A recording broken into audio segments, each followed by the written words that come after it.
3 libros disponibles: Anticristo, 100 sentencias y Voz Pensante.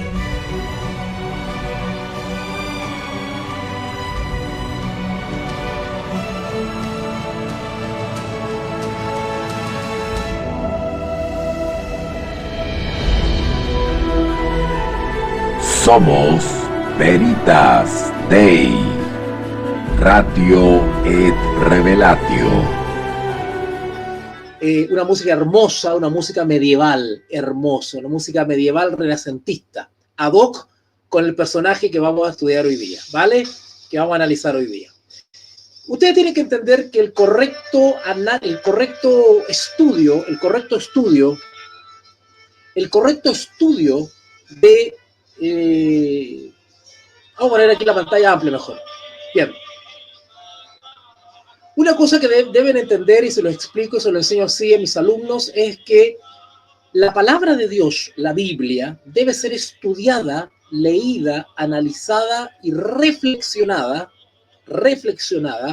a la luz de los acontecimientos históricos. ¿Por qué?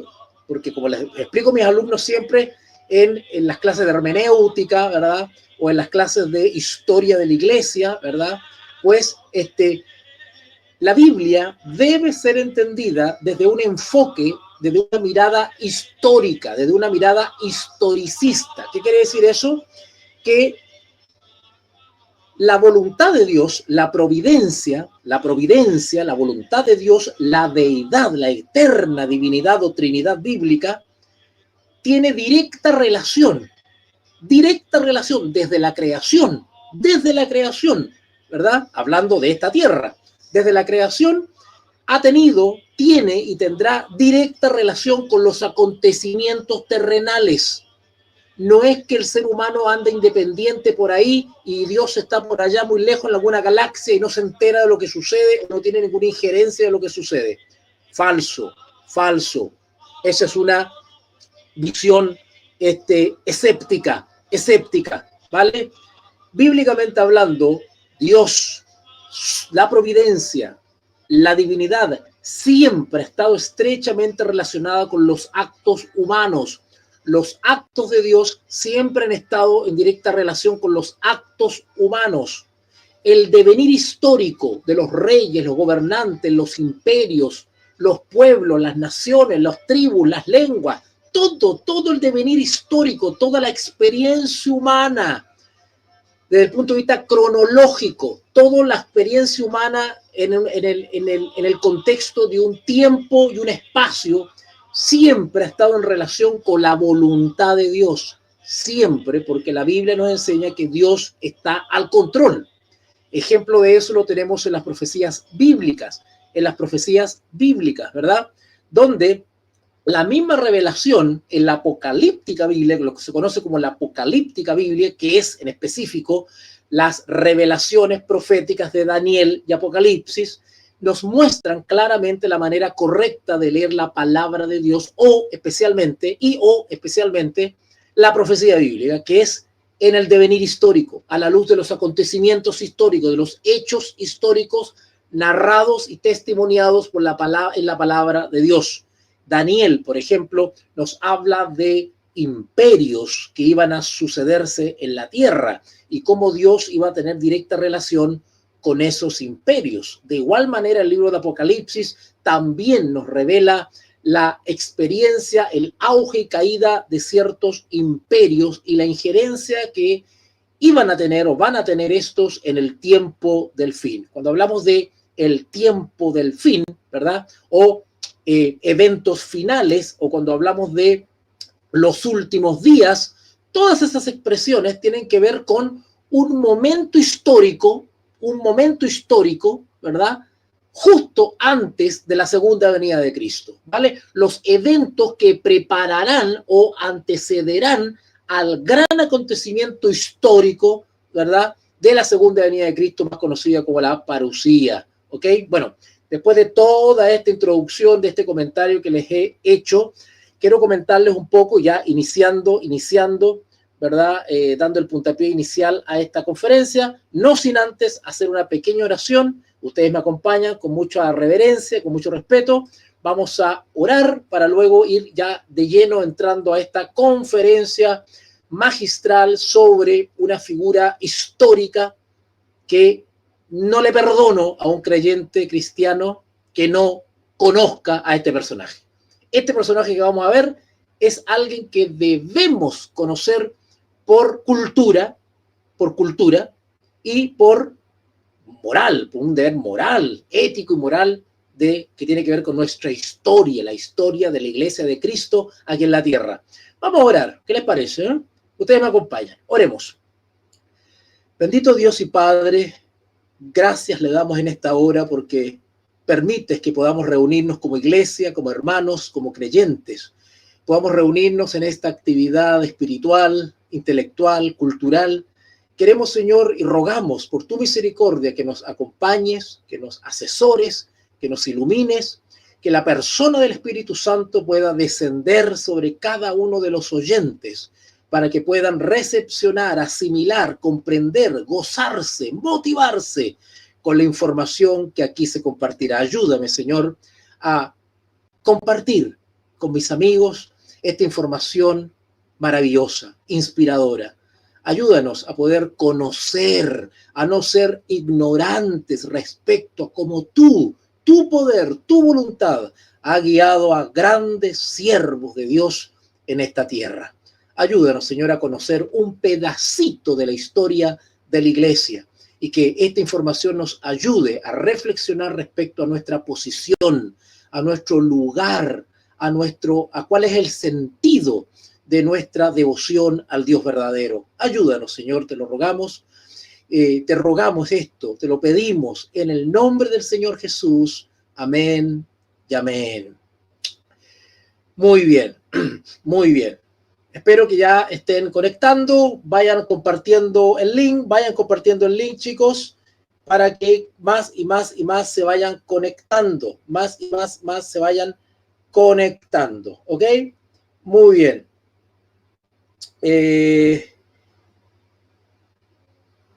Perfecto. Ahí está. Ok. Amén. Bueno, voy a comentarles un poco sobre este afiche que acabamos de, que creamos hace unas semanas. Es nuestra segunda conferencia magistral, es una segunda conferencia magistral que estamos impartiendo, ¿verdad? Como universidad, y queremos de alguna manera contribuir a la cultura cristiana. Es muy importante, a propósito de lo que señalé en la introducción, es muy importante que conozcamos nuestro pasado, y el pasado es parte de lo que conocemos como la historia. La historia es un conjunto de hechos, de acontecimientos, de experiencias, de actos humanos en directa relación con la voluntad de Dios y que han sido registrados en los anales de la literatura, incluyendo la palabra de Dios, para nuestra información, para nuestra educación y para nuestra edificación intelectual, cultural y, por qué no decirlo, espiritual también. Es importante que conozcamos a nuestros antepasados, aquellos que con dolor, con gozo también, con sufrimiento, con esfuerzo, fueron construyendo lo que hoy conocemos como la teología cristiana, como la verdad de la palabra de Dios. Es muy importante conocer cómo algunos han sufrido para que nosotros hoy día podamos gozar de tantas versiones bíblicas de la palabra de Dios en distintos idiomas. Y es así como hoy pretendo, Dios mediante, presentarles a ustedes una tremenda figura. Repito, es nuestra segunda conferencia. Se vienen más conferencias. Vamos a ir después, y aprovecho para pasar la publicidad. Después viene una tercera conferencia donde vamos a hablar de Juan Calvino, y vamos a ver cuál fue su aporte a la fe cristiana, este tremendo reformador Juan Calvino. Vamos a analizar también en una tercera conferencia a este siervo de Dios, ¿verdad? El Señor lo usó para poder vindicar mucha de la verdad de la palabra de Dios que había sido oscurecida en ese periodo de tiempo conocido como el oscurantismo, la edad de las tinieblas espirituales, la edad media. Y luego se va a venir una cuarta conferencia, porque son 10 conferencias. Ya este año no alcanzamos a darlas todas. El próximo año ya vamos a tener que retomar eso. Recuerden que tenemos la conferencia sobre los valdenses, se viene la conferencia de John Huss y Jerónimo de Praga. Acá les di también Lutero, Martín Lutero. Ahora está John Wycliffe, el tremendo John Wycliffe. Luego se viene John Calvin, Juan Calvino. Luego se viene William Tyndale. Vamos a hablar del gran William Tyndale y vamos a seguir con otras conferencias también, como por ejemplo vamos a hablar de Guillermo Farel, tremendo Guillermo Farel, John Knox. También vamos a hablar de esas figuras prominentes de la historia del cristianismo, ¿vale? Bueno, es así como ahora les presento a el famoso John Wycliffe. Vamos a ir cargando la presentación para que ustedes se gocen y se maravillen con esta información que vamos a dar. Bien, John Wycliffe, tremendo John Wycliffe, conocido como la estrella matutina de la Reforma. Ya vamos a ver por qué se llamó la estrella matutina de la Reforma, ¿vale? Quiero leer con ustedes una frase de John Wycliffe que es muy reveladora.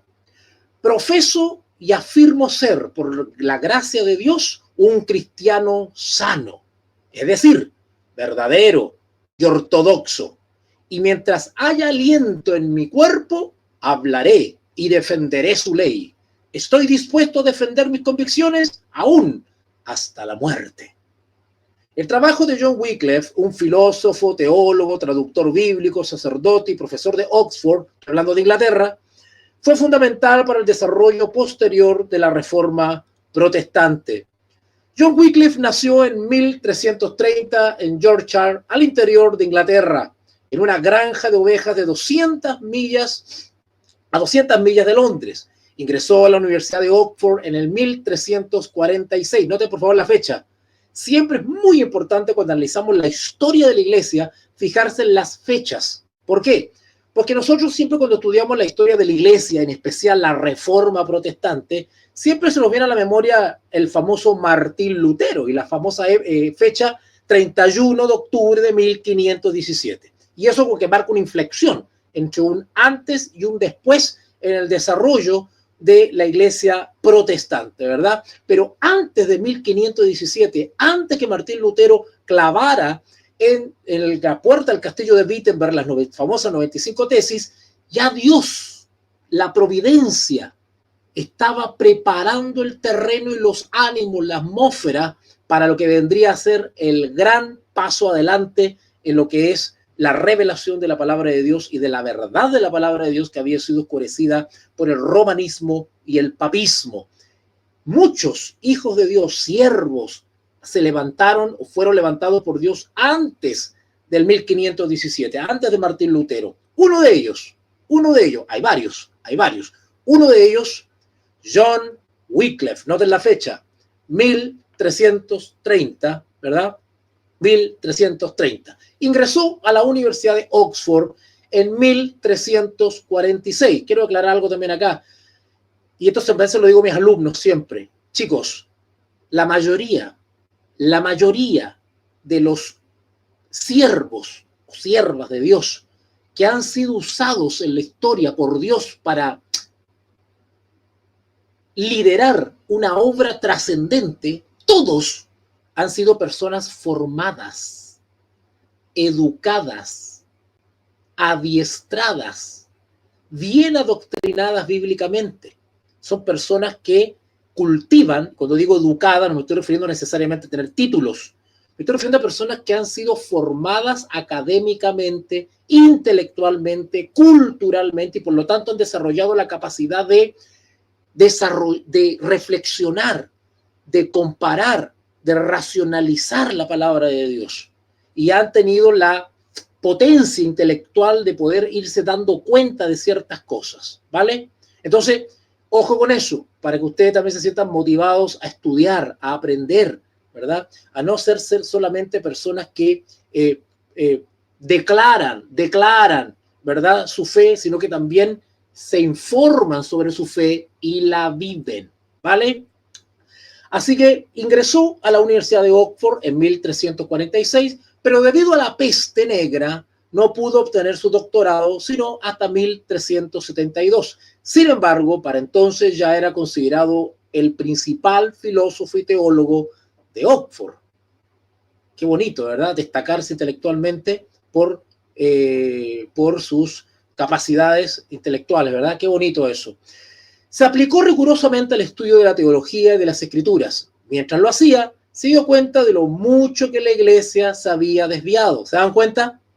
Mientras mejor informados estamos, mientras mejor formados estamos, teológicamente, culturalmente, ¿verdad? Mientras más adiestrados, mientras más acostumbramos nuestras facultades mentales al rigor del estudio, del saber, al amor por el saber, más fácilmente, más claramente vemos la diferencia entre el error y la verdad.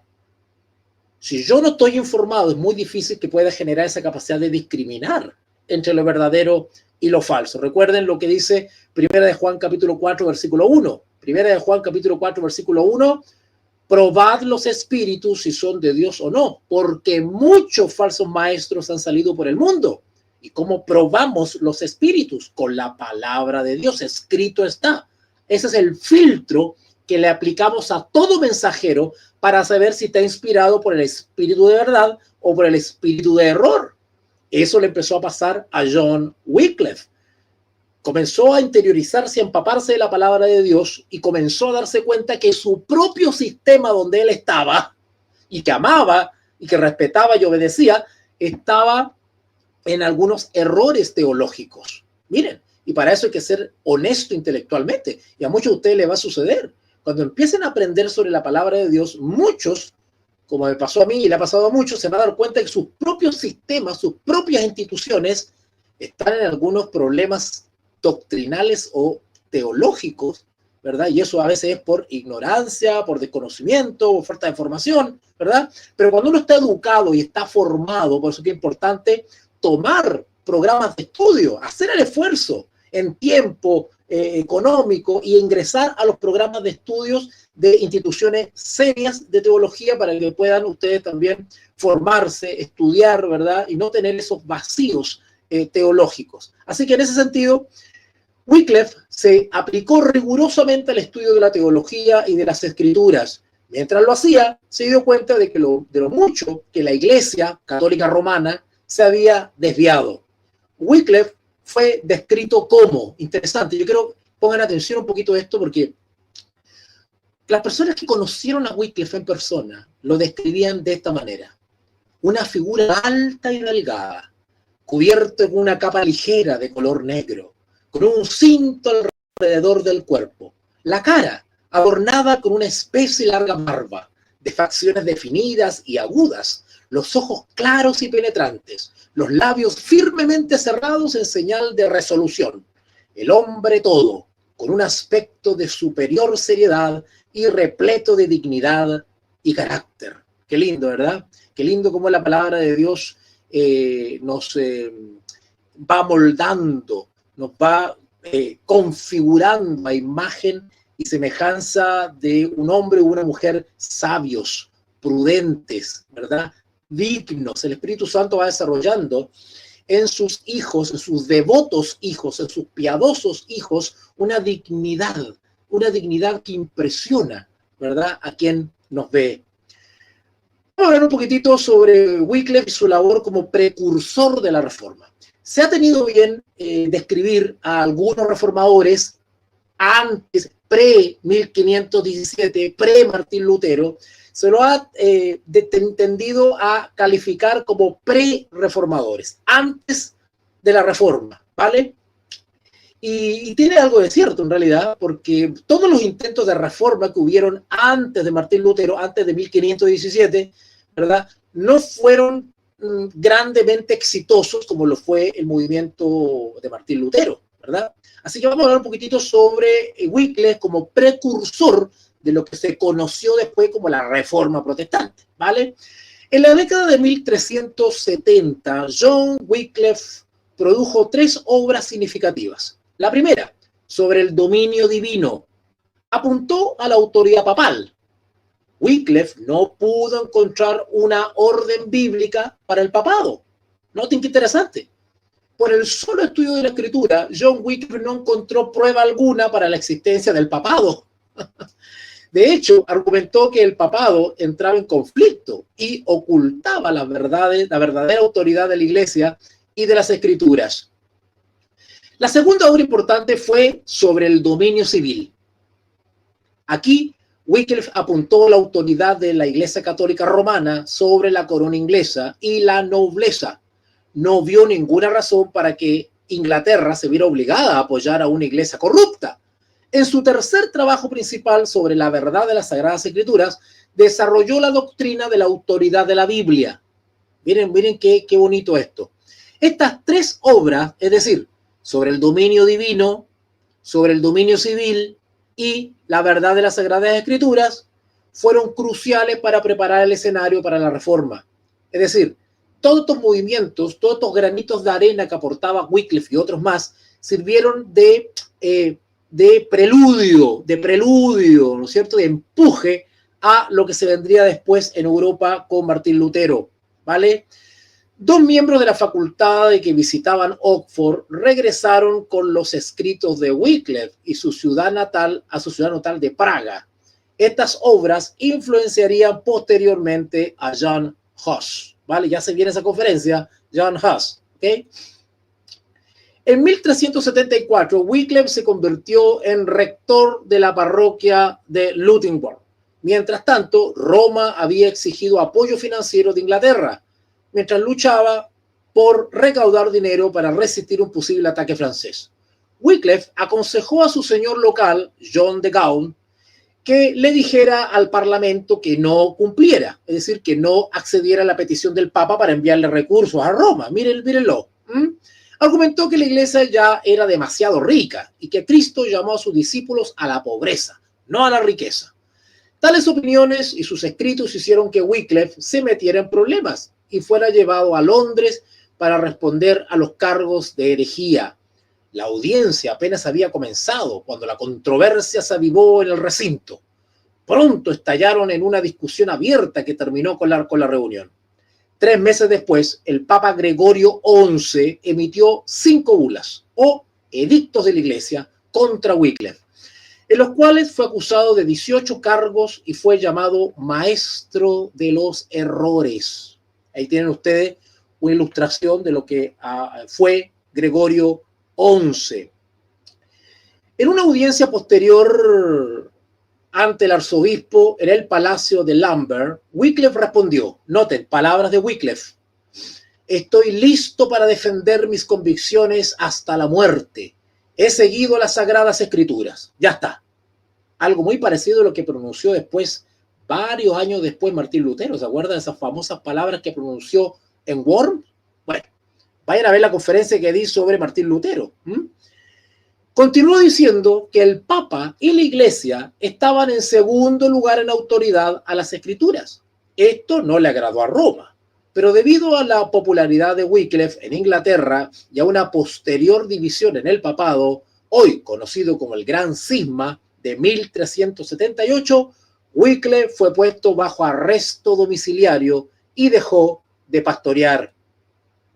Pero Wycliffe no se detuvo y siguió profundizando su estudio de las Escrituras y habló más sobre sus conflictos con la enseñanza oficial de la Iglesia. Escribió contra la doctrina de la transubstanciación, que es la que sustenta lo que conocemos nosotros hoy día como la misa, el sacrificio de la misa, ¿verdad? También desafió las indulgencias, algo que también, por lo cual protestó Martín Lutero, diciendo, palabras de Wycliffe: para mí es evidente que nuestros prelados, al conceder indulgencias, comúnmente blasfeman la sabiduría de Dios. Y repudió el confesionario. La confesión privada no fue ordenada por Cristo y no fue utilizada por los apóstoles. Se dan cuenta cómo John Wycliffe, por el solo estudio de la Sagrada Escritura, comenzó a ver la diferencia entre lo que enseñó Cristo y lo que enseña la institución religiosa. ¿Vale? Ok. En fin, reiteró la enseñanza bíblica sobre la fe y dijo: confié totalmente en Cristo, confié por completo en sus sufrimientos. Ten cuidado de buscar ser justificado de otra manera que no sea por su justicia. Y aquí vemos un germen de lo que se conoció después muy popularmente como la justificación por la fe. Una doctrina bíblica central, columna vertebral del plan de salvación de la palabra de Dios, ¿verdad? Y que fue oscurecida efectivamente por la tradición y por el magisterio en la Edad Media y por la filosofía primero platónica y después aristotélica, ¿verdad? Agustiniana y después tomista, ¿ok? Y por eso Dios, en su infinita misericordia, vuelve a resurgir estas controversias para que de la controversia, del agitar de las aguas, nazca o surja la verdad.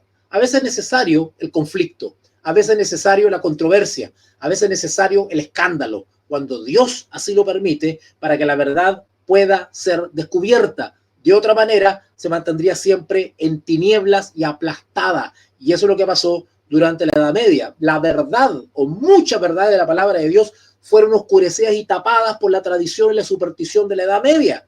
Y Dios permitió estas controversias. Siempre a lo largo de toda la historia ha permitido justamente estas controversias para que la verdad salga a flote y muchos hijos de Dios sinceros que buscan la verdad las descubran y las logren visualizar, ¿verdad? Así que ya John Wycliffe estaba apuntando a algo fundamental en el cristianismo, que era que la justificación, el perdón de los pecados, ¿verdad? Se sustenta única y exclusivamente en la justicia de Cristo, no en nuestra justicia, ¿vale? Sobre la verdad de la Sagrada Escritura, el tercer texto de Wycliffe, Wycliffe pidió que la Biblia fuera traducida al inglés.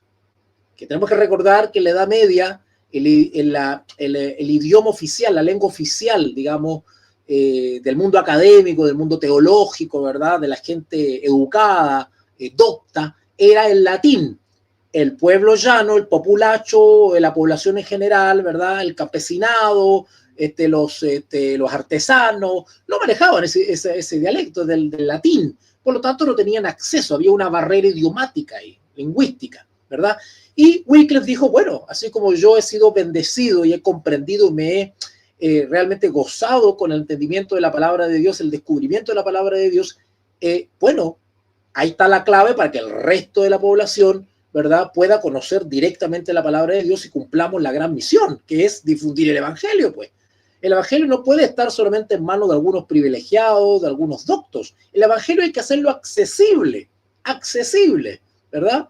Así que pues ahí tenemos una primera iniciativa de Wycliffe de alguna manera vulgarizar la palabra de Dios, es decir, llevarla al idioma vernáculo, al idioma propio de cada región, de cada sector geográfico, que las personas puedan leer la palabra de Dios en su propio idioma, en su propio dialecto. Por supuesto que eso aterraba a la institución católico romana, ¿verdad?, al romanismo, porque cuando tú empiezas a descubrir la palabra de Dios, te va a pasar lo mismo que le pasó a Wycliffe. Se va a empezar a dar cuenta que su propia institución está en algunas andanzas que no están aprobadas por la palabra de Dios. Entonces, la organización o el poder institucional eclesiástico no le conviene que el pueblo ya no tenga entendimiento de la palabra de Dios, ¿vale? Así que por eso yo, por segunda vez, insisto, motívense, entren a programas de estudios serios, profesionales, que le permitan estudiar la palabra de Dios de manera ordenada, coherente, racional, sistemática, ¿vale? Así que en su tercer texto sobre la verdad de las Sagradas Escrituras, Wycliffe pidió que la Biblia fuera traducida al inglés. Según la ley católica romana, traducir la Biblia a un lenguaje vulgar y común era una herejía castigable con la muerte, creyendo que cada cristiano debería tener acceso a la Escritura. Eso decía Wycliffe, pues solo las traducciones en latín estaban disponibles en ese momento. Comenzó a traducir la Biblia al inglés. Terror para la Iglesia Católica Romana, cuando Wycliffe comenzó a traducir la palabra de Dios al inglés, con la ayuda de su amigo John Purvey. La Iglesia se opuso amargamente a ese trabajo. ¿vale? ¿Qué dijo la Iglesia de Roma? Con esta traducción, las escrituras se han vuelto vulgares, dijo, y están más disponibles, e incluso para las mujeres que pueden leer, que para los eruditos. Perdón, esto lo dijo Wycliffe, ¿verdad? Él entendió, comprendió, porque un verdadero maestro, un verdadero profesor, un verdadero hijo de Dios, a cual Dios le ha dado el don de la enseñanza, el don de la ciencia, ¿verdad? Del entendimiento, de la sabiduría en las cosas de Dios, siempre va a actuar generosamente, nunca egoístamente. Siempre va a querer que el resto se vea beneficiado, bendecido por esa habilidad que Dios a uno le ha dado. Siempre va a querer que los demás también aprendan, ¿verdad? Así que Wycliffe decía, con esta traducción las escrituras se han vuelto vulgares. Vulgares no en el sentido como lo entendemos ahora, ¿verdad? Ordinaria, ¿verdad? De mal gusto, no. Vulgar en el sentido que se vuelve más común, ¿vale? Con esta traducción las escrituras se han vuelto vulgares y están más disponibles, incluso para las mujeres que pueden leer, que para los eruditos, que tienen una gran inteligencia. Así que la perla del evangelio está esparcida y es pisoteada por los cerdos, ¿verdad? Interesante, ¿eh? Cómo ellos hablaban muy directo, eran muy directos para hablar, ¿verdad? Aquellos que despreciaban el claro así dice Jehová por estar en contraposición con lo que así dice la iglesia, ¿no es cierto? Wycliffe consideraba unos cerdos, y de hecho no lo decía Wycliffe, lo dice la palabra.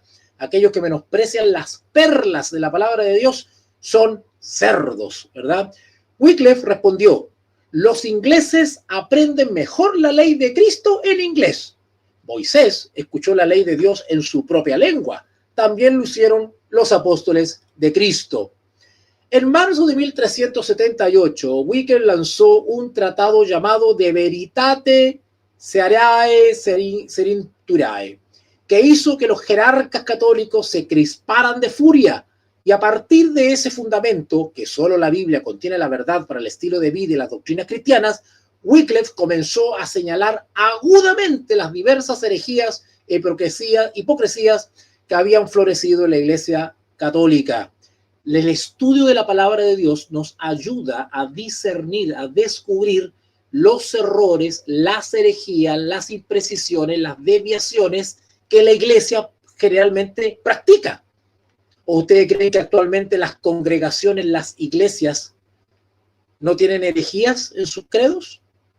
Muchas, claro que sí.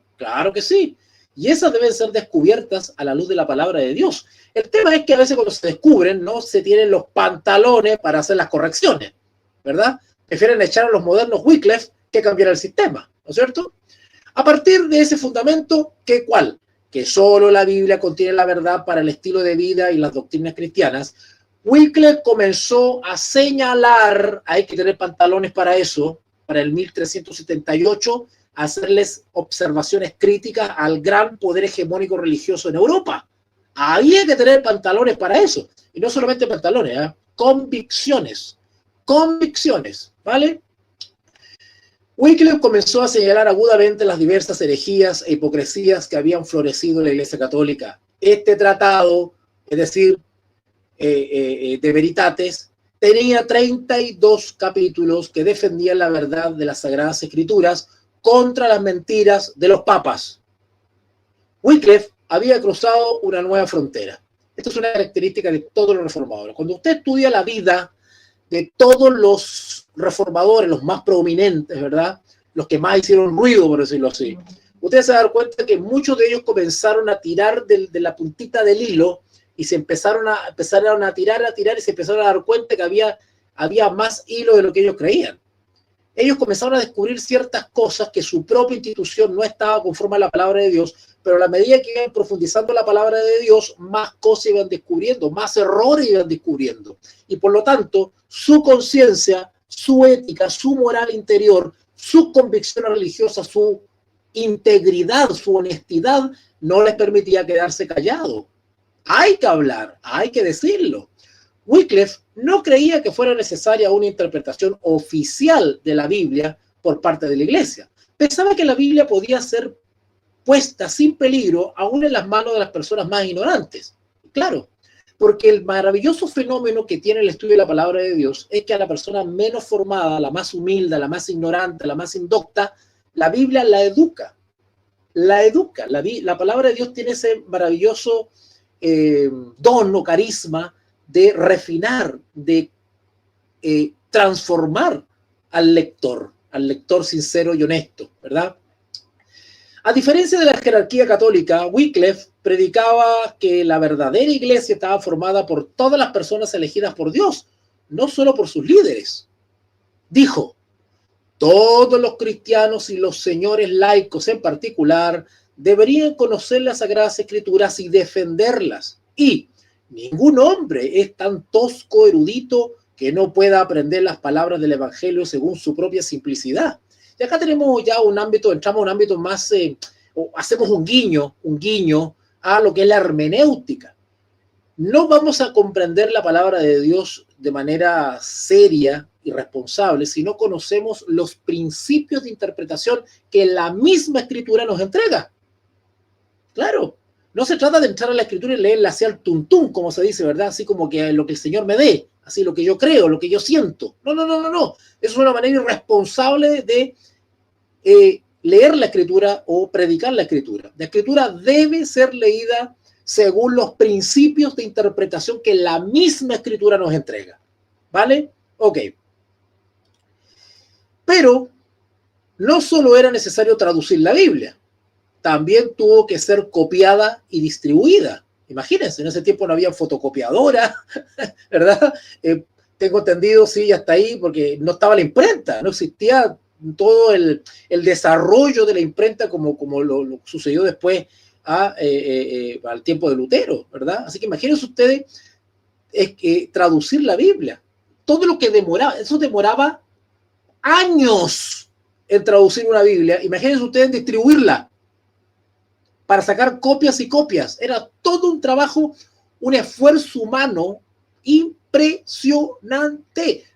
Oiga, no había electricidad, no había cosas como ahora nosotros leemos la Escritura, ponemos una lamparita en el escritorio y leemos tranquilamente.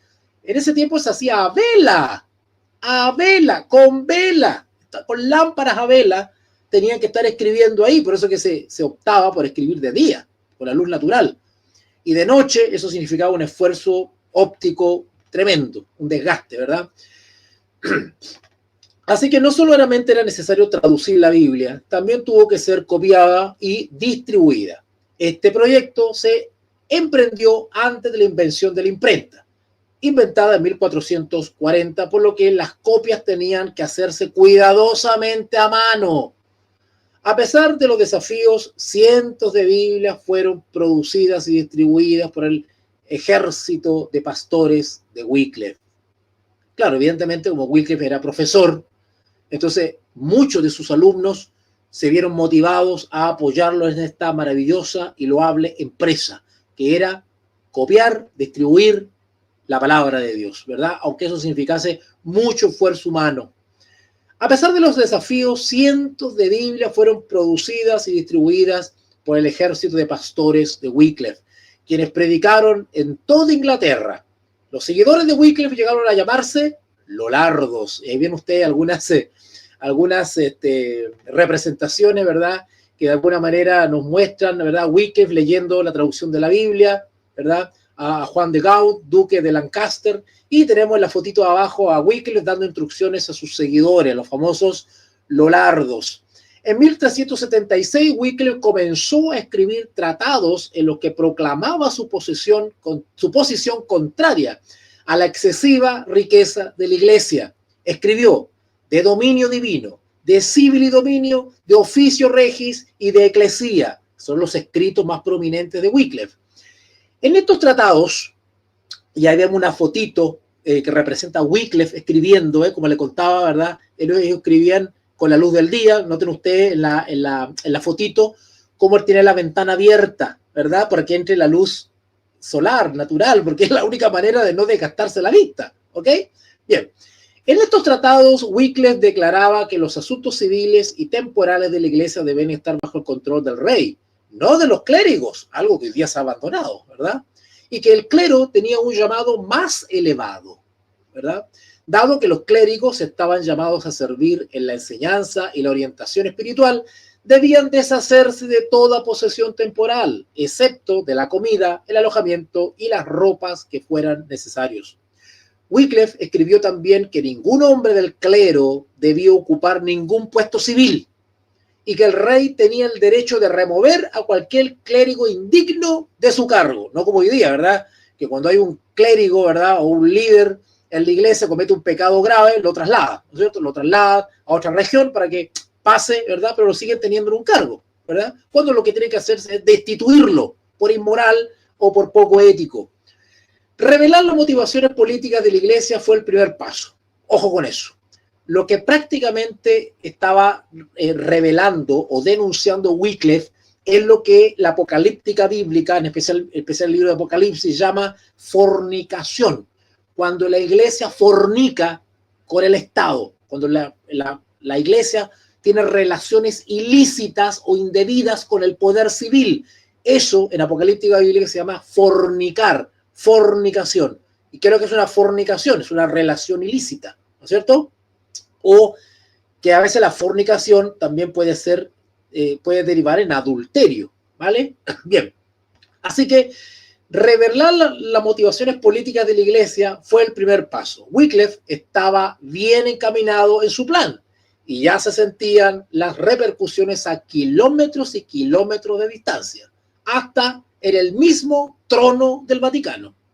Es decir, la voz de Wycliffe en Inglaterra comenzó a traspasar las fronteras, hasta que llegaron noticias al mismo trono del Vaticano. ¿Ok? Comienza Wycliffe a transformarse en un protestante. Claro, en ese tiempo no se le llamaba protestante, pero en la práctica ellos estaban protestando. Quiero aclarar ese punto, si me permiten, porque ya la boca se me está secando. Entre paréntesis, cuando alguien dice que es protestante, porque, a ver, todo cristiano, todo creyente en la autoridad e inspiración de la Biblia, de la palabra de Dios, todo creyente en la Biblia, ¿verdad? Todo creyente en la Biblia, ¿verdad? Puede y tiene la capacidad, o debería tener la capacidad de darse cuenta cuando algo no está conforme a la palabra de Dios. Y tenemos el deber de educar o reeducar, amonestar, corregir, ¿no es cierto? Enmendar, señalar, ¿verdad? Y eso es protestar. El que protesta señala algo que se considera cristiano, pero no está conforme a la palabra de Dios. Ese es un protestante. Por eso que todos, esencialmente, todos los creyentes en la palabra de Dios somos protestantes o deberíamos ser protestantes. Porque nosotros vivimos, hablamos y vivimos conforme a lo que la Escritura señala y damos a notar aquello que no está de acuerdo con la palabra de Dios. Protestamos, somos objetores, ¿vale? Así que en ese sentido somos protestantes, ¿vale? Independiente de la denominación a la cual tú pertenezcas, ¿vale? Comienza Wycliffe con la protesta y voy a señalarles algunos puntos en los cuales Wycliffe comenzó a protestar, ¿vale? Y no protestaba refunfuñando la cara. Wycliffe escribía sus protestas y no solamente las escribía, las hablaba, las comunicaba oralmente, ¿vale? Wycliffe se apunta o ataca las confesiones, no cualquier confesión. Lo que él atacaba era la famosa confesión auricular, es la confesión hacia un sacerdote, hacia un ser humano y no en oración privada a Dios. Los católicos instruían a sus fieles a que fueran a confesar sus pecados a un sacerdote para ser perdonados y les enseñaban que el sacerdote, obispo, etcétera, era el único que tenía poder para limpiarlos de sus maldades. Después de hecha la confesión, el sacerdote imponía varios actos de penitencia que el pecador debía realizar para poder recibir perdón completo. ¿Qué dijo Wycliffe sobre eso? No es la confesión al hombre, sino a Dios, quien es el verdadero sacerdote de las almas. La gran necesidad del hombre pecador, la confesión privada y todo el sistema de la confesión medieval no fue ordenado por Cristo, ni utilizado por los apóstoles, porque de los 3.000 que se volvieron a la ley de Cristo en el día de Pentecostés, ni uno solo se confesó con un sacerdote. Dios es quien perdona. Confiad totalmente en Cristo.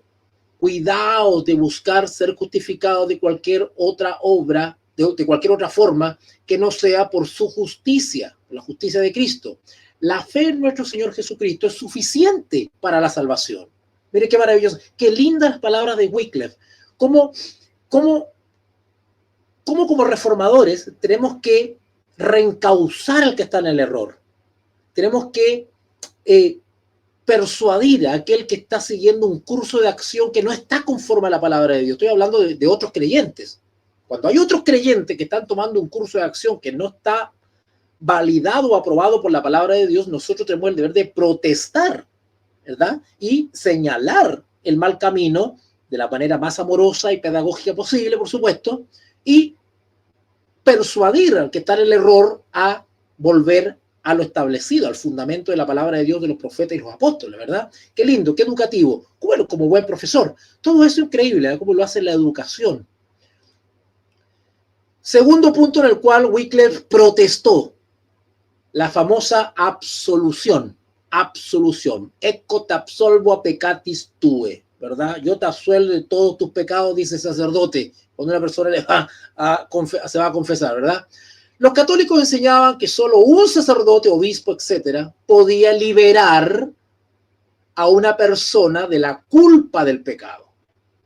Simplemente diciéndoselo, ¿verdad? Cuando usted va a un curita ahora, él le dice eco peccatis tue, ¿verdad?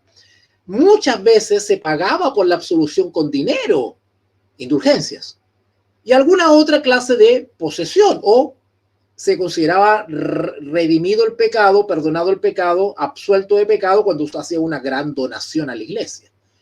Wycliffe escribió: no hay mayor herejía que la que un hombre crea que es absuelto de pecado si da dinero, y por el hecho de que un sacerdote imponga sus manos sobre su cabeza y le diga: os absuelvo. Porque debemos arrepentirnos de todo corazón. De otro modo, Dios no nos absuelve, ¿verdad?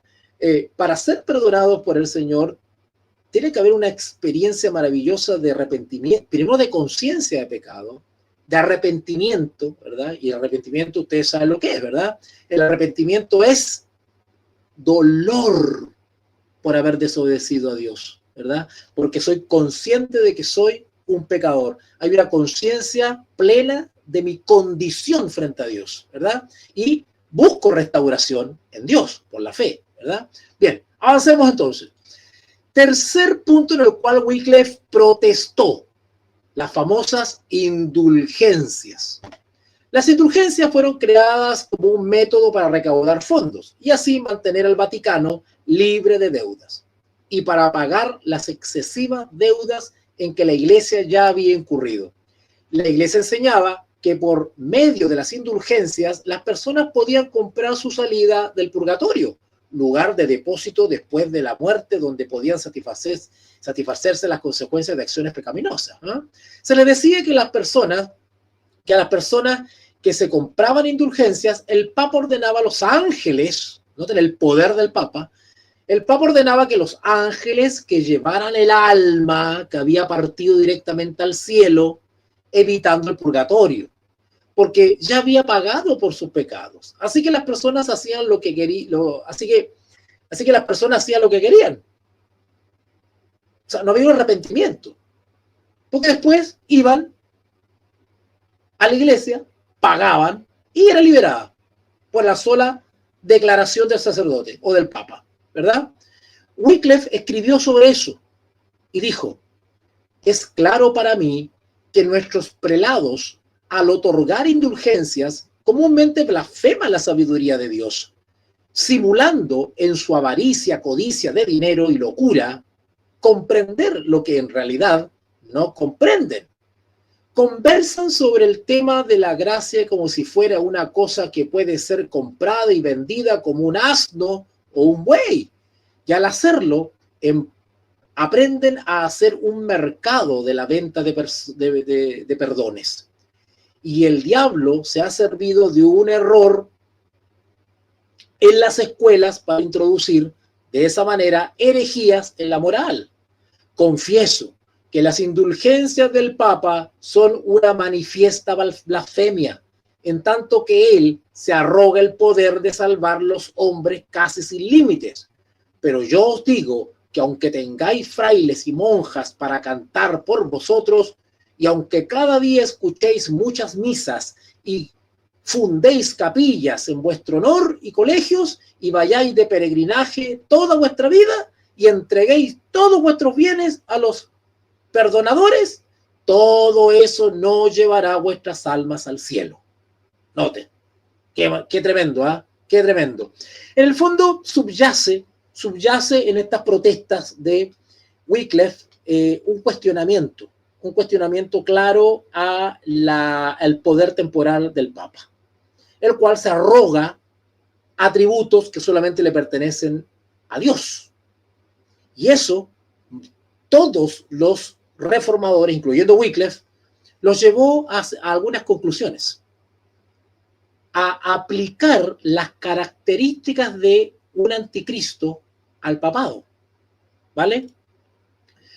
Wycliffe condenó tales prácticas en su tratado On Indulgentes, sobre indulgencia, mucho antes de que Lutero clavara sus 95 tesis. Wycliffe concluyó el tratado con estas afirmaciones: por medio de la cola de este dragón, es decir, de las sectas de los frailes que trabajan en la causa de esta ilusión, perdón, mediante la indulgencia, y de otros engaños demoníacos de la iglesia. Pero levantaos, oh soldados de Cristo, sed sabios y huid de estas cosas, junto con las otras ficciones del príncipe de las tinieblas, y revestidos del Señor Jesucristo. Apartad de la iglesia tales fraudes de anticristo, y enseñad al pueblo que en Cristo solamente, y en su ley, y en sus miembros deberían confiar. Aprended sobre todas las cosas, honestamente, a detectar las tretas del anticristo. No solamente Wycliffe reconoció en el papado al anticristo, sino que todos los reformadores, y alguno que esté interesado puede adquirir mi libro Anticristo, donde hago una compilación de citas históricas de todos los reformadores que bíblicamente reconocieron al papado como el anticristo. La sangre que Jesucristo derramó por nosotros era suficiente, pero los católicos medievales desmerecían ese increíble precio, entregándole aquello que las personas debían pagar para ser perdonados. Quiera Dios tener misericordia de quienes creen esta doctrina y abra sus ojos para que puedan ver la verdad. Millones de personas actualmente creen en las indulgencias, que están todavía vigentes. ¿Vale? Bien. Cuarto punto en el cual Wycliffe protestó: exigió el buen uso de la predicación. Muchos en la Iglesia Católica consideraban el ministerio como una ocupación en la que siempre tendrían alguien que cuidara de ellos. Por consiguiente, muchos sacerdotes nunca comprendieron la posición espiritual que podían y debían haber tenido. Así que los sacerdotes eran con frecuencia hallados en situaciones mundanas. Es decir, quiero aplicar esto más simple. Wycliffe señaló la poca espiritualidad, la poca piedad de aquellos que profesaban ser representantes de Cristo, ¿vale? Por ejemplo, en la taberna se encontraban algunos, jugando y viviendo despreocupadamente, excepto tal vez por algunos monjes aislados. La mayor parte de los sacerdotes nunca se dedicaba a la oración y el aprendizaje de la palabra de Dios. Muchos nunca habían leído la Biblia, así que solo podían contar historias, fábulas, ficciones, supersticiones para mantener el interés de la gente. Es de imaginar el error y el grosero engaño que esto causaba. Aunque los únicos que poseían versiones de la Biblia, ¿verdad? En este caso la Vulgata Latina, estaban en algunos monasterios, algunas copias de la Biblia. Los monjes, monjas, sacerdotes no se caracterizaban por ser eruditos en la Biblia, precisamente. Incluso ellos mismos eran unos ignorantes. Y por lo tanto, cuando el pueblo le iba a preguntar algo en relación con lo divino, respondían supersticiones, respondían con historias de niños, con historias fantasiosas. Wycliffe escribió: el servicio más elevado que pueda alcanzar el hombre en la tierra es predicar la ley de Dios. Este deber corresponde particularmente a los sacerdotes, de modo que puedan producir hijos de Dios. Y por esta causa Jesucristo dejó otros trabajos y se ocupó principalmente de la predicación. Y también lo hicieron los apóstoles. Y por tal causa Dios los amaba. Creemos que existe una mejor manera: evitar a aquellos que agradan y en cambio confiar en Dios y confiar fielmente su ley, y especialmente su evangelio. Y, dado que estas palabras son palabras de Dios, deben ser tomadas como creídas, y las palabras de Dios darán a los hombres nueva vida más que las otras palabras que son para el placer. Una característica de los sacerdotes, no de todos por supuesto, pero de la gran mayoría, era un mal testimonio generalizado, es de que la verdad es que no eran muy piadosos, que digamos. O sea, no se diferenciaban mucho de los mundanos, por decirlo así, ¿verdad? Eran irreverentes, seculares, incrédulos, escépticos, vulgares, hoy diríamos ordinarios, diríamos hoy día, ¿verdad? Ejemplo, de hecho, tenemos hoy día también. Muchos ministros actualmente del mundo cristiano, ¿verdad? Son unos ordinarios, unos vulgares, no tienen esa cosa refinada que es propia del Hijo de Dios, ¿verdad? Son una especie de patusanes y de vulgares, ¿verdad? Eso ustedes lo han visto en las redes sociales. Bueno, Wycliffe justamente pues criticaba eso, que era evidente la falta de refinamiento y de dignidad que solamente produce la comunión con Cristo mediante la revelación de la palabra de Dios, ¿vale? Bien, avanzamos un poquitito. Vamos con una quinto punto en el cual Wycliffe protestó. Wycliffe ataca la misa. Claro, él ya estaba cuestionando la transubstanciación, ¿verdad? Que es la ficción, la superstición de que la hostia se convierte por palabra del sacerdote milagrosamente en el cuerpo real de Cristo. Una cosa impresionante. O el líquido, el vino, el jugo de uva, ¿verdad? Jugo de uva no fermentado, aunque hoy en día usan vino alcohólico, ¿verdad? Pero bueno, ya esa es otra ignorancia que algún día trataremos, ¿verdad? Según el poder del sacerdote, se transforma literalmente y realmente en la sangre de Cristo. Tremendo. Poco a poco Wycliffe continuó atacando los errores y engaños de la Iglesia Católica. En 1379 adoptó una posición contraria a la Iglesia que hizo temblar aún a sus amigos. O sea, Wycliffe comenzó a ser un poquito más osado y comenzó a apuntar a doctrinas que eran pero fundamentales para el catolicismo. A tal punto que las mismas personas que lo apoyaban a él y simpatizaban con él comenzaron a dudar. ¿No se le estará pasando la mano a Wycliffe? Está bien, te queremos, Wycliffe. Te queremos, pero ¿no estará llegando muy lejos? La más famosa controversia de Wycliffe fue sobre la Eucaristía o Santa Comunión. Los católicos creían en la transubstanciación, que simplemente significaba que cuando un sacerdote oficiaba la misa, el pan y el vino de la comunión se transformaban en el verdadero cuerpo y la sangre verdadera de Jesucristo. Aunque conservaban la apariencia de mero pan y vino, también se llama esto el bendito sacramento. Wycliffe encontraba que la transubstanciación era completamente antibíblica. ¿Se dan cuenta? Los protestantes señalamos lo que es antibíblico. Y ese es un deber moral de todo creyente, no importa la denominación.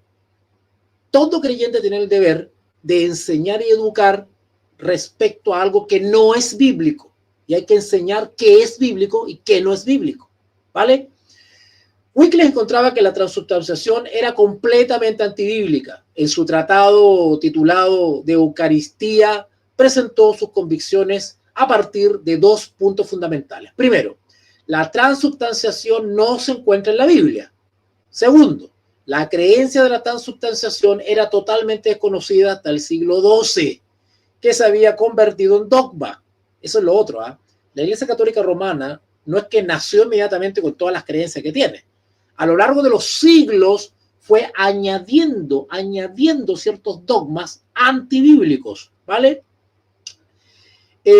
Avancemos. Último párrafo acá. Wycliffe afirmó que la teología doctrinal de la transubstanciación era simplemente un invento o una mala interpretación que tenía el propósito de conservar la mística de la misa y la superioridad de los sacerdotes. Para él, la transubstanciación exageraba peligrosamente la importancia del oficio sacerdotal, exponía a Cristo a una indignidad pasiva y motivaba a las personas a la idolatría. Por el contrario, Wycliffe creía en la presencia espiritual de Cristo y su sangre, ¿verdad? Y sostenía que Jesucristo debía ser recordado en la comunión por fe personal, en el precio que él había pagado. Wycliffe instaba a las personas a regresar a la fe y a la práctica de los primeros cristianos. Wycliffe escribió: la hostia consagrada que los sacerdotes hacemos y bendecimos no es el cuerpo del Señor, sino una señal eficaz de él. No debe entenderse que el cuerpo de Cristo desciende del cielo a la hostia consagrada en cada iglesia. Ahora, ¿cómo interpretaba la Biblia Wycliffe? Dice él, algunas expresiones, miren qué lindo, porque esto se ha perdido también en la iglesia. Hoy día ha ingresado algo así medio supersticioso, ¿verdad? Han escuchado ustedes cuando los hermanos le dicen, hermano, gánese la bendición. Y el pobre hermanito, sin tener formación, pasa al púlpito y lee el texto bíblico y de lo que él cree empieza a hablar y lo que él piensa que dice o lo que su criterio, su sentido común le indica, pero no tiene idea cómo analizar el texto ni sabe extraer la esencia, la sustancia de lo que el autor bíblico quiere decir. Y literalmente el hermano empieza a inventar. O se desvía contando alguna historia, algún testimonio, alguna anécdota, algún chiste, pero no enseña la Biblia. Porque desconoce los principios de interpretación bíblico. Y los dirigentes de las congregaciones, los dirigentes de la iglesia, son los responsables de educar a la gente en eso. Y no mantenerla solamente ahí entretenida. Algunas expresiones de las escrituras deben ser comprendidas de forma directa. Esto quiere decir, y lo enseño en hermenéutica, la regla general para estudiar la Sagrada Escritura es la literalidad. Uno tiene que leer la Biblia literalmente, entendiendo el sentido claro, llano y directo que el texto me está entregando. A no ser, y aquí viene la excepción, de que evidentemente el contexto me indique que es una figura, un símbolo, ¿vale? Bien, algo así apuntaba también, de hecho, así apuntaba Wycliffe, y es que la manera correcta de leer la Escritura. Algunas expresiones de la Escritura deben ser comprendidas en forma directa, sin figuraciones, sin simbolismo, pero hay otras que deben ser comprendidas en sentido figurado, simbólico. Por ejemplo, hay partes de la Biblia que se conocen como textos apocalípticos, o derechamente el libro, gran parte del libro de Daniel, o el Apocalipsis, ¿no es cierto? Que esos son eminentemente simbólicos, lo podemos leer eso literalmente, ¿verdad? Apocalipsis, y así lo enseño yo en mi seminario sobre apocalíptica bíblica, el libro Apocalipsis es eminentemente simbólico. Quien interpreta Apocalipsis de manera literal está alterando el principio de interpretación hermenéutico que el mismo libro Apocalipsis nos da. ¿Vale? Pero en la apocalíptica bíblica es la excepción. Por regla general, la Biblia se lee literalmente. ¿Vale? Bien.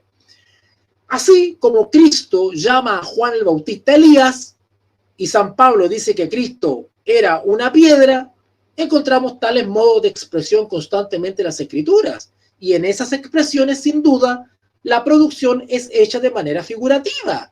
Por eso que hay que darse muy cuenta bien cuando leemos el texto, ¿verdad? Ir diferenciando entre lo que es literal y es simbólico. Wycliffe escribió que el significado del lenguaje figurativo de la Biblia está oculto para quienes no conocen a Jesucristo. Por tanto, todo hombre sabiamente, con mucha oración y gran estudio, lea la palabra de Dios en las Sagradas Escrituras. Cristo dijo, yo soy la vid verdadera. ¿Por qué? Pues, ¿no adoráis la vid como Dios, ya que lo hacéis con el pan? Evidentemente, Jesús no es una vid, literal. La vid es un símbolo de Cristo, ¿verdad? Entonces, Wycliffe juega un poquito a eso y dice, bueno, entonces, ¿por qué no adoran una vid? ¿Verdad? Afirmó además que Cristo no era una vid terrenal, por lo cual tampoco el pan material es cambiado de su sustancia a la carne y sangre de Cristo.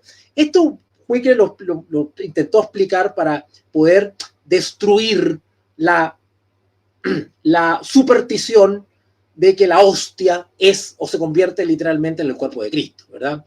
Cuando Wycliffe protestó contra la superstición e idolatría que veía en la misa, en su tratado de apostasía, fue tildado de total hereje por la Iglesia Católica. Aunque no se tomaron medidas para excomulgarlo, Wycliffe ahora era un hombre a quien la mayoría trataba de evitar. Y quiero compartir con ustedes las 5 reglas para estudiar la Biblia que Wycliffe enseñó. Yo las comparto totalmente y ojalá nosotros las aplicásemos, ¿verdad? Ahora, ustedes se han dado cuenta que en Chile, estoy hablando de Chile, ¿eh? Yo sé que hay hermanos que están escuchando acá y son de otros países, pero en el caso chileno, y seguramente sucede en sus países,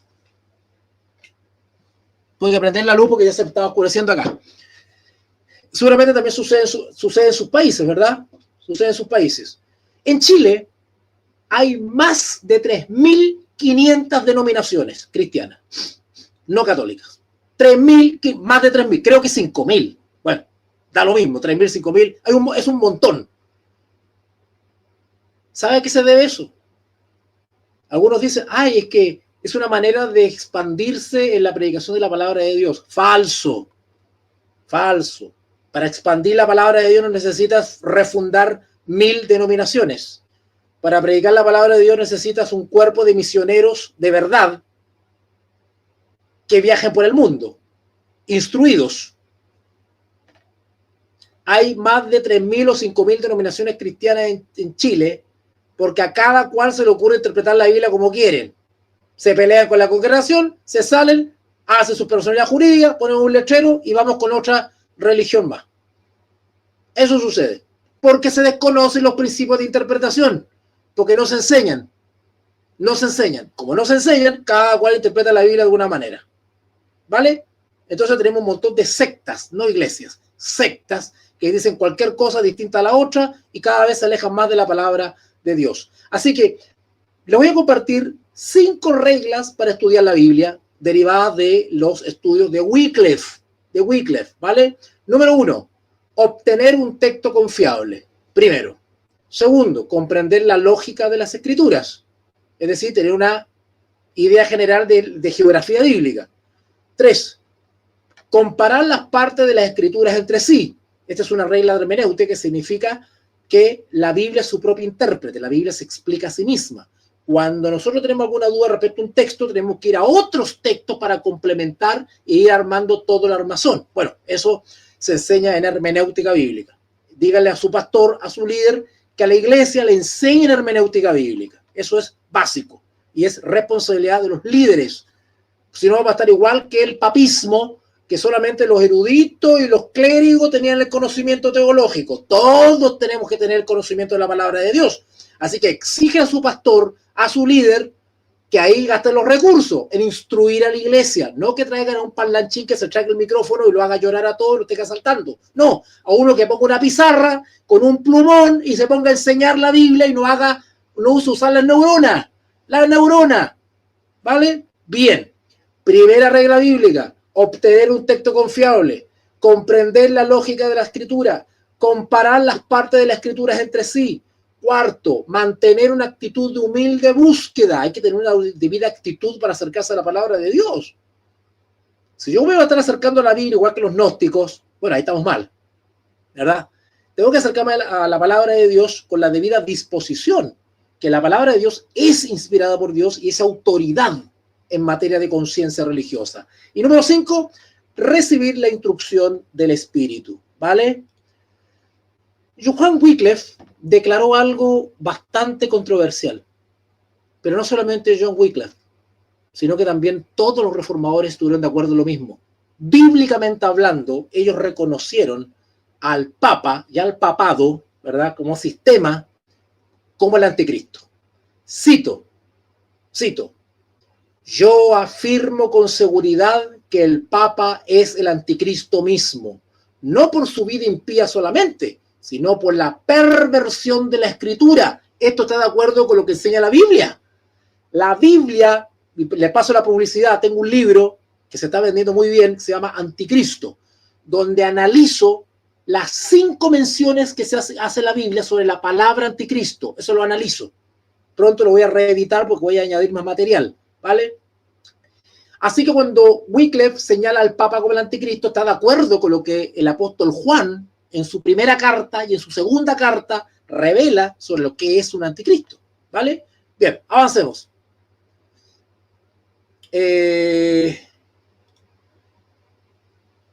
Wycliffe permaneció convencido de la autoridad y la centralidad de las escrituras y se dedicó al llamado de su vida, ayudar a los cristianos a estudiar la Biblia. Miren qué lindo.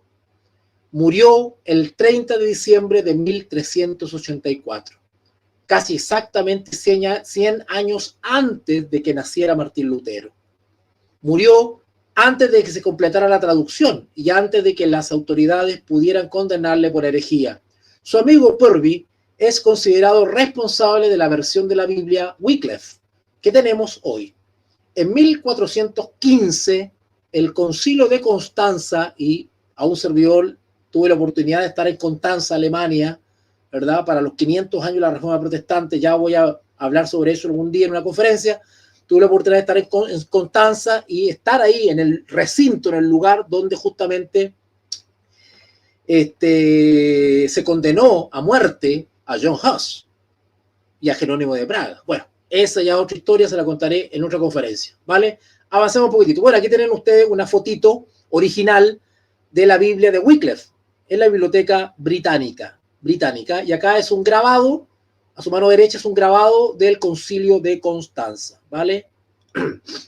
En 1408, 24 años después de la muerte de Wycliffe, pongan atención porque esto es muy triste, muy triste. En 1408, 24 años después de la muerte de Wycliffe, Arundel, el arzobispo de Canterbury, reunió a un grupo de clérigos y decretó que no se produjeran más traducciones de la Biblia en forma de libro o tratado. Miren ellos, ¿eh? Miren ellos cómo prohíben. Y que ningún hombre fuera autorizado a leer la traducción en público o en privado, que fue compuesta en la época del mencionado John Wycliffe, bajo pena de mayor excomunión. La persona que fuera atrapada leyendo una de las traducciones de Wycliffe perdería todas sus tierras y sus posesiones personales pasarían a manos de la iglesia. 29 años después de la muerte de Wycliffe, un decreto papal de 1413 ordenó que sus libros fueran quemados. Noten ustedes la evolución de los años, ¿eh? Noten el ensañamiento de esta institución contra John Wycliffe. 1408, 1413, tercer párrafo.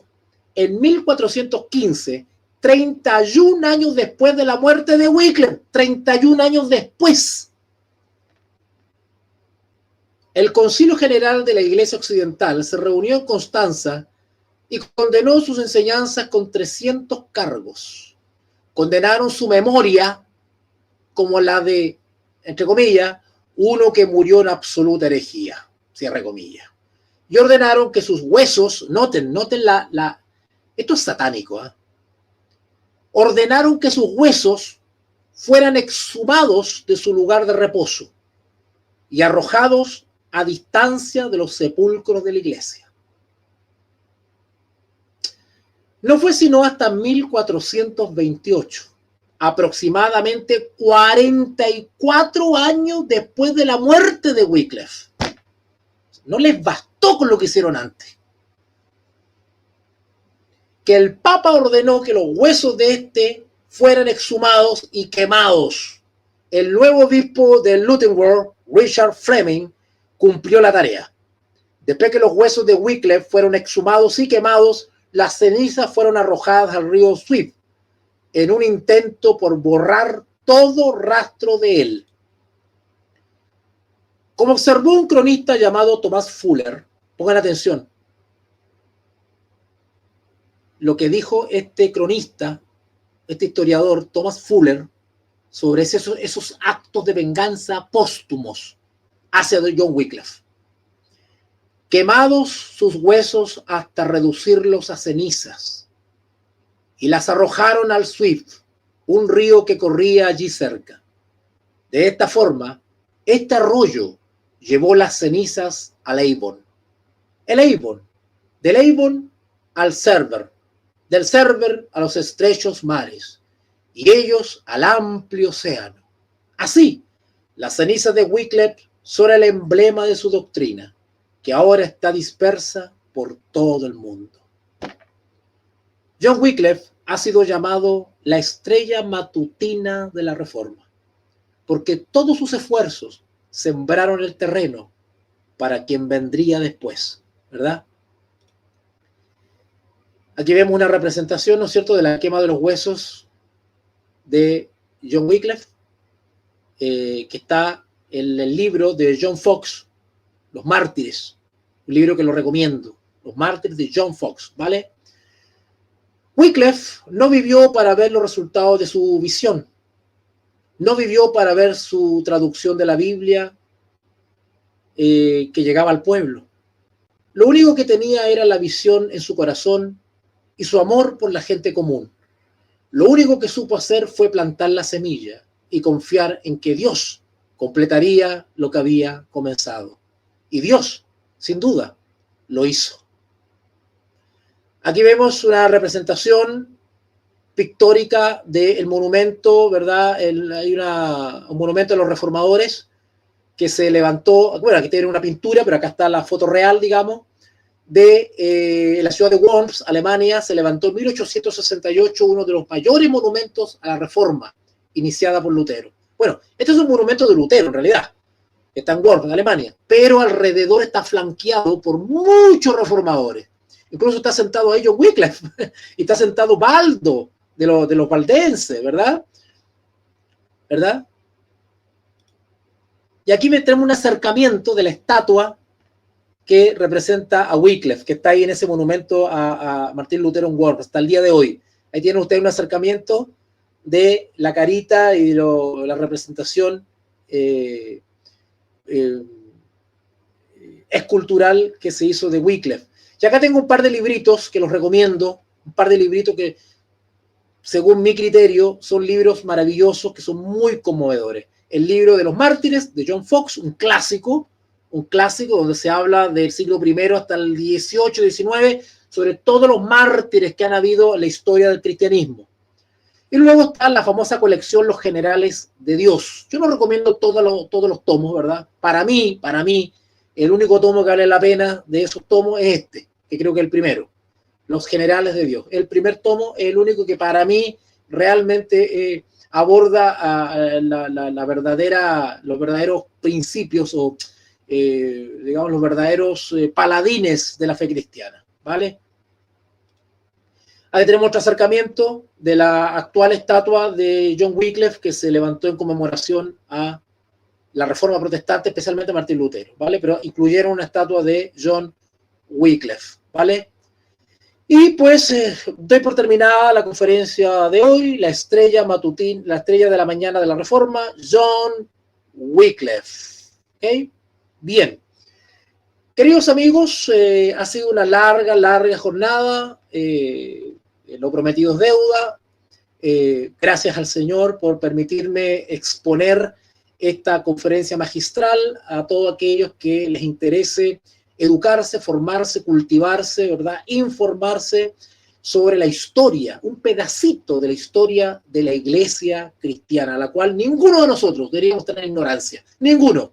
No hay peor creyente que desconozca su pasado, su historia, ¿vale? Porque lo que somos ahora es producto de un legado de sangre y sufrimiento que otros tuvieron que experimentar para que nosotros tuviésemos esta palabra incluso traducida al español, ¿vale? Así que pues quiero agradecer especialmente a mis alumnos que me han instado justamente a hacer esta conferencia. Quiero agradecer también a muchos de aquellos que están viendo en vivo esta presentación. También quiero agradecer a mi pastor Alex Salgado Daroch y su ministerio TVU por la confianza, el apoyo y las facilidades que siempre me ha dado para poder desarrollarme. Dios le bendiga a usted, a su familia y su ministerio, por supuesto. Saludos a mi colega, profesor Mauricio Neira, y a todos los que están viendo. Espero que puedan compartir esta transmisión. El link, por favor, compártanlo. Esto es interdenominacional y aconfesional, así que no vayan a creer aquí que ¡ay! El profesor está promoviendo alguna denominación. No. Yo lo que quiero es formar verdaderos adoradores en espíritu y en verdad. No me interesa qué denominación pertenecen. No me interesa. Si ustedes me invitan a los presbiterianos, allá voy a ir a sentar con ustedes a alabar al Señor. Si ustedes me invitan a los pentecostales, allá voy a ir a alabar al Señor y voy a contribuir con lo que Dios me ha dado, que es el don de la enseñanza. ¿Vale? Me interesa que el pueblo de Dios entienda la escritura y la viva, ¿vale? Así que a sacarse el overol de la denominación y a abrazar a la Biblia como su suprema autoridad e inspirada por Dios, y roguemos al Señor que nos ayude a vivirla, no solamente a hablarla, a vivirla, a ser parte de nosotros los principios de la ley de Dios, ¿vale? Bien, vamos a dar unos saluditos antes de terminar. Amparo, gracias profesor, excelente conferencia. Isaac, gran alumno, excelente conferencia. Tenemos acá José, muchas gracias por la información, la historia de Wycliffe, Dios le bendiga este trabajo y más lo conozcamos. Muy bien, pues gracias José. Mario Andrés Romero, bendiciones profesor Walter desde Peumo, ¡ay qué lindo! No conozco Peumo, pero han dicho que es hermoso. Región de O'Higgins, luego que termine la transmisión repasaré la enseñanza, por supuesto, vean. Bueno, la verdad es que no sé si quedó grabado, porque como les digo, estoy aprendiendo a usar esta plataforma y no sé si quedó grabado o no esto, porque ahí me salió un aviso que dice que no se graba, me dice acá, porque hay que pagar para que se grabe esto. Pero la otra vez no sé qué pasó y quedó grabado, así que no sé cómo es esto. Si quedó grabado, bueno, ahí estará disponible, lo compartiré por los grupos veritanos, ¿vale? Así que gracias Mario Andrés, ¿vale? Nicot, amén. María Parra, muy bien, sí, profesor, se escucha, ya, perfecto. Ahí estamos entonces. Chicos, último aviso publicitario, si ustedes me permiten. Se viene una tercera y cuarta conferencia. Se viene la conferencia de John Huss. ¿Por qué es importante que vean esa conferencia de John Huss y Jerónimo de Praga? Porque John Huss recibió influencia de los escritos de John Wycliffe. Y Jerónimo de Praga fue el principal colaborador y amigo de John Huss. Y ambos fueron martirizados por el papismo. Este servidor tuvo la oportunidad de estar en Constanza, Alemania. Y estuve ahí, donde está la piedra que actualmente conmemora el lugar donde fue quemado John Huss y Jerónimo de Praga. Es una historia impresionante. Así que atentos a esa conferencia que la va a dar el profesor Mauricio Neira. Va a dar la conferencia sobre John Huss y Jerónimo de Praga. Y este servidor vuelve con otra conferencia el 14 de, a ver, déjenme si busco la publicidad para que ustedes la tengan. El 14 de diciembre se viene la cuarta conferencia que voy a dar, y esta conferencia, no la tengo por acá. Es la conferencia sobre Juan Calvino. Voy a dar una conferencia sobre Juan Calvino, que esa no se la pueden perder, porque es una conferencia realmente, no me sale el afiche por acá, pero bueno, es una conferencia hermosa que voy a estar promoviendo de antemano a través de los grupos veritanos, los grupos de WhatsApp. Voy a estar avisando 14 de diciembre, ¿verdad? Cae domingo también a las 19 horas, igual que ahora. Voy a estar hablando de ese gran sistematizador de la Reforma Protestante, con sus defectos y sus virtudes, porque estos no eran dioses, pues, eran seres humanos como ustedes y como yo. y también tenían defectos humanos y muchas cositas que no eran tan, pero en su buena fe, en su sinceridad, aportaron y defendieron el Evangelio, ¿vale? Así que se viene eso. Y el próximo año tenemos también el resto de conferencias que se vienen, donde tenemos a Guillermo Farrell, John Knox, William Tyndale y otros más paladines de la Reforma Protestante. Mario Parra, saludos profesor desde Coronel, Pueblo Minero. Uy, maravilloso Coronel. Mira tú. Muchas gracias por la información. Perfecto. Bendiciones, profe. Bien. Oramos entonces, vamos a hacer una pequeña oración y con eso cerramos este ciclo de conferencia, esta es la tercera conferencia, ¿no? ¿Sí? Tuvimos Valdense, Martín Lutero, John Wycliffe, tercera. Viene una cuarta y una quinta. Ahí está. Mira, no me he perdido con la conferencia. Viene una cuarta y una quinta dentro de este año. El próximo año vamos con otras más. Y se está preparando otras conferencias más públicas. Vamos a preparar una conferencia sobre la nueva era, los engaños de la nueva era, ¿vale? Los engaños de la nueva era. Vamos a hablar ahí sobre el tema del movimiento OVNI. Vamos a hablar sobre un montón de cositas que tienen que ver incluso con el globalismo y el orden mundial, ¿vale? Pero la parte espiritual, la parte ocultista. Vamos a hablar del movimiento de la nueva era. Y se viene otra conferencia también sobre los jesuitas. Vamos a hablar sobre los jesuitas. ¿Qué pasa con esta orden de los jesuitas? Se llama la Compañía de Jesús. ¿Son realmente de Jesús? Vamos a ver qué pasa con eso y su incidencia en la historia. Y cómo están trabajando y han seguido trabajando desde el Concilio de Trento hasta hoy día para destruir al protestantismo. ¿Se hacen las blancas palomitas? No son tan blancas palomitas. ¿Ya? Bien, oremos entonces, chicos. Oremos. Padre nuestro que está en el cielo, santificado sea su nombre. Padre, queremos agradecer la oportunidad que nos das de poder compartir estas horas maravillosas de estudio, de información, de enseñanza. Padre, gracias porque tú nos permites invertir este tiempo maravilloso en algo que sí conviene, algo que nos llena el corazón y nos inspira. Gracias por ayudarnos, Señor, a comprender, a informarnos, a enterarnos sobre la vida de tu hijo John Wycliffe. Padre, gracias por esta oportunidad. Gracias por permitirme ejercer el don de la enseñanza que tú me has dado y gracias por los medios que me brindas, estas transmisiones, estas tecnologías para poder llegar hasta mis alumnos, mis amigos, mis hermanos. Gracias, Padre, por esta oportunidad. Te lo rogamos, te lo agradecemos y te encargamos que nos guardes y nos guíes. En el nombre de Jesús, nuestro Salvador. Amén y amén.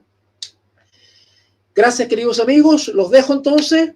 Esperemos que esto quede grabado, no tengo la certeza, pero si queda grabadito, voy a ir enviando el link de la grabación a los grupos veritanos para que ustedes puedan al mismo tiempo compartirlo con otros hermanos líderes. Si hay algún líder de iglesia aquí presente y quiera llevar esta conferencia a su congregación, estoy a su disposición. Comuníquense conmigo. Ahí están las páginas web para que entren a los teléfonos, a las redes sociales. Comuníquese con este servidor y llevamos estas conferencias a sus congregaciones o a sus salones de eventos y vamos a instruir y educar a la iglesia. No seamos egoístas, no seamos envidiosos, no seamos ignorantes. Ayudemos a la iglesia que se informe, que se instruye, porque estas conferencias inspiran, motivan al creyente, ¿verdad? Así que los insto a que lleven estas conferencias a sus congregaciones, ¿verdad? Para que puedan también disfrutar en vivo de esta información. Que Dios les bendiga mucho y estoy a su disposición por el WhatsApp directamente. Un abracito. Que Dios les bendiga. Bye, bye. Chao, chao. Somos Veritas Dei, Ratio et Revelatio. Líderes en educación teológica online.